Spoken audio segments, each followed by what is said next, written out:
Түзөгөдө Лондон, BBC. Саламатсыздарбы? Эл аралык жана спорт жаңылыктары менен тааныштырып, Алмаз Чороев. Майдан тилкесинен атайын баяндама. BBC Сириядагы өздөрүн ислам мамлекети деп атаган топтон жаңыдан бошотулган шаарды көрүп келди. Бишкекте агыл биристик коргоо боюнча 12 мамлекет катышкан эл аралык форум өтүүдө. Бул жаныбарды сактап калууда Кыргызстандын салымы кандай? Сириядагы согуш 7 жылдан бери уланып келет. Президент Асадка каршы чыккан козголоңчулар күрөшүн токтото элек. Бирок согуштагы абал өзгөрүп бараткандай. Аймакта өздөрүн ислам мамлекети деп атаган топ артка чегинүүдө. Өкмөт күчтөрү экстремисттик топко каршы натыйжалуу күрөш жүргүзүүдө. Мамлекеттин түндүк чыгышында жайгашкан Сухне шаарчасы жакында эле бошотулду. BBC Майдан тилкесинен баяндайт. سياسية واقتصادية ضد سوريا. Бул адам Сириянын чыгышында өздөрүн ислам мамлекети деп атаган экстремисттик топко каршы күрөшкөн Сирия армиясын жетектейт. Генерал Мухаммед Кадур бизди экстремисттик күчтөрдөн кайтарып алган аймакты көрсөтүү үчүн алып жөнөдү. Анын кол алдында 10 миңдеген аскерлер бар. Каардуу командирдин ар бир кыймыл аракети катаал жана сүрдүү.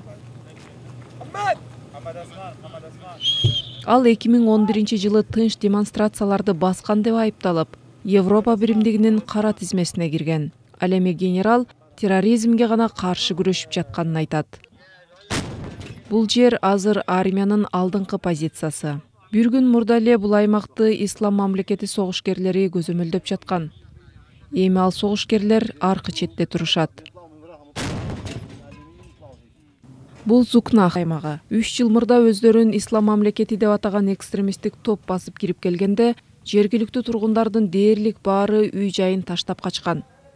Бул талкаланган жер болсо дагы анын мааниси чоң. Зукнах туш тарабынан газ талаасы курчаган стратегиялык жолдо турат.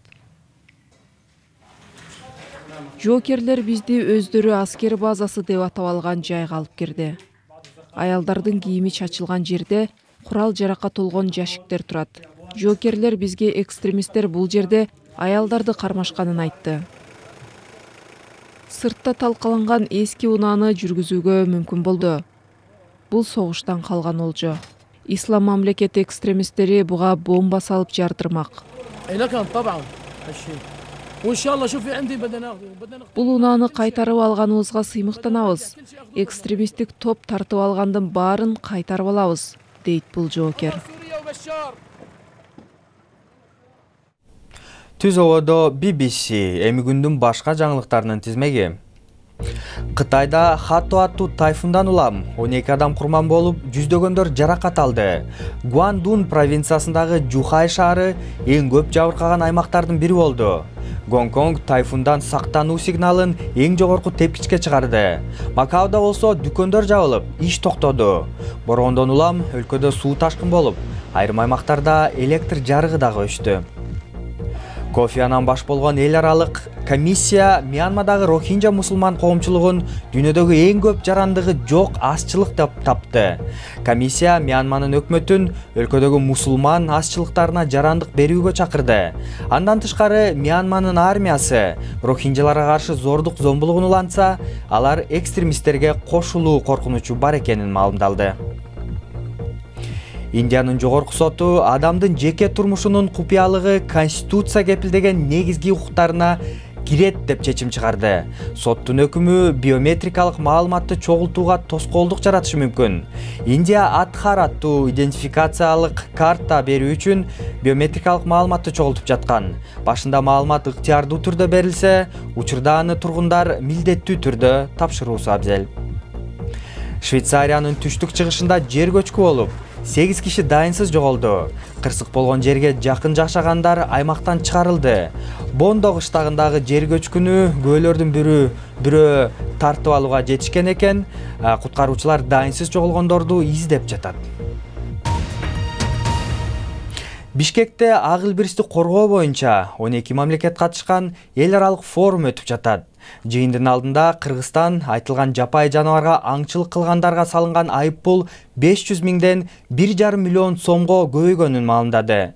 Өлкөдөгү жаратылыштык коргоо активисттери мурда анчейин маани берилбей келген бул маселеге өкмөт көңүл буруп жатканын жылуу кабыл алышты.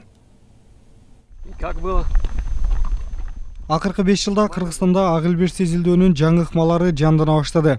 Жапайы жаратылышты сактоодо илимий изилдөөлөрдү өткөрүп келаткан уюмдар сүрөт капкандарды коюп, илбирстердин мойнуна каргы тагып, спутник аркылуу алар байырлаган аймактын аянтын, жан багуу айласы кандай экенин иликтеп жатат.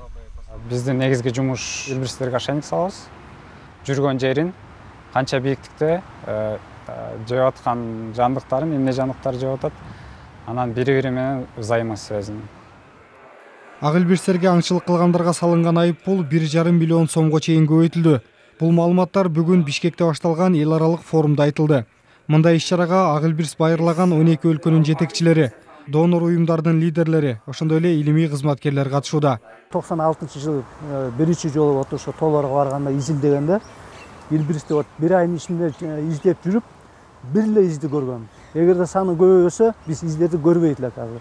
Кадыр өзүн да көрүп жүрөсүң, изин да көрүп жүрөсүң. Ак илбирстер жер шарынан тукуму кыскарып жоголуп бараткан жапайы жаныбарлардын бири. Соңку жылдары аны сактап калуу тууралуу эл аралык деңгээлдеги көптөгөн иш-чаралар уюштурулганы менен ушул күнгө чейин кандай конкреттүү чечимдер кабыл алынды? 2013 жылы ак илбирстер байырлаган Азия чөлкөмүндөгү 12 мамлекет келишимге макул болушкан. Алар сыйкырдуу жаныбарлар байырлаган негизги аймактарды аныктамак жана ал жерлерди коргоп калуу үчүн долбоор иштелип чыгарылмак. Толугу менен 23 аймак аныкталган. Бул аптада Бишкек шаарында биз айтылган иштер кандай жүрүп жатканын талкууга алып жатабыз. Айрым аймактарда абал туура нукка бурулду, өзгөчө Кыргызстанда. Бирок алдыда деле көп иштер бар. Дүйнөдөгү 12 өлкөнү ак илбирс байырлайт. Алардын саны жер шарында 4 миңден 6 миңге чейин эле калды. Жаратылышты коргоочулар ак илбирстерди жаңыча иликтөө иштери алардын санын көбөйтүүгө оң таасирин тийгизет дешүүдө. Руфат Эргешов, BBC, Бишкек. Айтылган форум тууралуу чөнтөк телефон аркылуу интернет баракчабыздан толугураак окусаңыз болот. Дарегибиз bbc-kyrgyz.com. Сайтыбыздан форумга катышып жаткан жапайы жаратылыштын дүйнөлүк фонду уюмунун директору Марко Ламбертини менен маегибизди таба аласыз. Эми спорт. Тоттенхам 53 миллион долларга Давинсон Санчести Аякстан өткөрүп алды. Клубдун рекорддук жаңырды. 21 жаштагы колумбиялык коргоочу 6 жылдык келишимге кол койду. Тоттенхам жайкы трансферде Санчестен башка эч кимди өткөрүп ала элек. Команда дем алыш күнү Бернли менен беттешет. Канадалык Милош Раонич травма алып калгандыктан АКШнын ачык чемпионатына катышпайм деп билдирди. Раонич жылдын аягына чейин кайра спортко кайтып келем деп белгиледи. Буга чейин Новак Джокович, мурдагы жылы чемпион болгон Стан Вавринка жана 2 жолу финалга жеткен Виктория Азаренко дагы мелдешке катышпайм деп жар салган. UFC түрүндөгү эрежесиз эр уруш боюнча дүйнөлүк чемпион Конор Макгрегор ишемби күнү Флойд Мейвезер менен күч сынашкандан кийин карьерасын улантаарын билдирди. Макгрегор таймаштан кийин 100 миллион доллар киреше алат деп айтылууда. Ал эми Мейвезер ушул беттеш үчүн спортко кайтып келген. Тарыхый таймаш толугу менен 600 миллион доллар киреше алып келет деген жормолдор бар. Жаңылыктардын соңунда бала кезде куурчак менен ойноп жатып, ал тирилип кетсе деп кыялдандыңыз беле? Жапонияда болсо бир айым куурчактай болуп кийинип, Токионун тургундарын таң калтырды жана социалдык тармактарда топ жарды. Негизи Жапонияда жасанып кийинүү кеңири тараган, бирок Лулу аттуу тургун аны өзгөчө жагынан көрсөттү окшойт.